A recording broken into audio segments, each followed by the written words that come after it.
Minsan hindi mo na talaga alam kung ano yung description talaga or meaning kung paano maging masaya.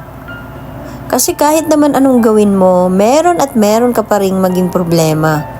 Kumbaga, may dahilan pa rin para maging malungkot ka.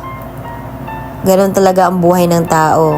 Minsan masaya, minsan malungkot. Pero nakadepende pa rin sa'yo yun kung paano mo dalhin yung lungkot mo at kung paano mo dalhin yung saya mo. Kung malungkot ka, huwag ka agad susuko. Huwag mo agad sisisihin yung sarili mo. Dahil ganyan tayo minsan yung tao eh. Kung malungkot tayo, sinisisi natin sarili natin. Diba?